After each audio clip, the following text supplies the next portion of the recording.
Bonjour à tous. Dans toute l'histoire du salut, Dieu entre dans l'histoire des hommes avec une logique de renversement, de basculement. C'est-à-dire que, en général, Dieu prend une situation, rejoint une personne et va comme retourner cette situation, retourner l'histoire de cette personne. Pourquoi ? Parce que Dieu fait passer petit à petit son peuple, ses disciples, d'un regard qui est un regard purement humain sur les choses, sur les événements et sur les personnes, à un regard petit à petit qui s'approche du regard de Dieu sur ces mêmes événements, ces mêmes choses, ces mêmes personnes. Dieu, en fait, convertit notre regard. Il retourne notre regard et il le fait en particulier dans l'histoire du salut à travers les événements et les personnes. Dans l'évangile d'aujourd'hui, Jésus ne déroge pas à la règle, il reste bien fidèle à cette manière d'agir de Dieu dans nos vies, une manière assez mystérieuse, qui est de renverser ce que les hommes pensaient pouvoir voir. Par exemple, aujourd'hui dans l'évangile, Jésus nous révèle que la vie suit la mort. Là où le regard des hommes penserait que c'est la mort qui suit la vie.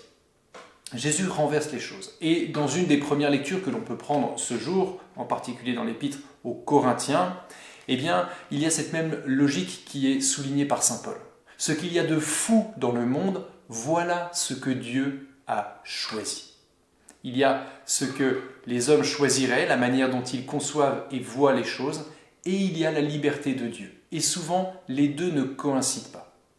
Et Dieu, lorsqu'il entre dans l'histoire des hommes, il nous apprend petit à petit à entrer dans cette logique, c'est-à-dire à adopter son regard.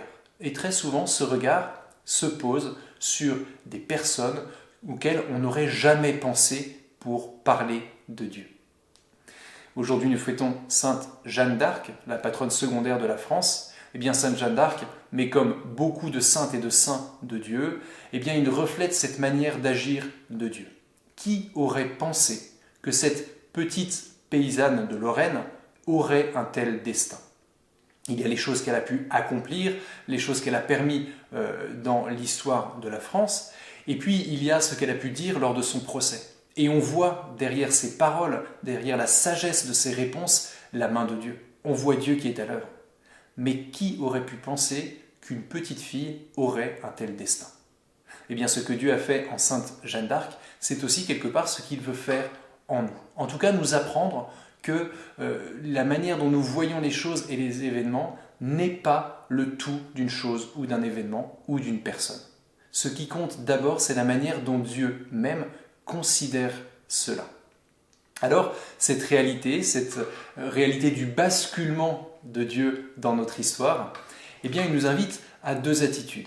À la fois la vigilance et l'espérance. La vigilance parce que si nous entrons petit à petit dans le regard de Dieu, eh bien nous devons faire attention à toujours demeurer dans ce regard, à ne jamais calquer nos propres conceptions, nos propres certitudes, qui sont souvent bien fragiles et bien partielles et partiales, mais toujours se demander qu'est-ce que Dieu voit, comment Dieu considère cet événement.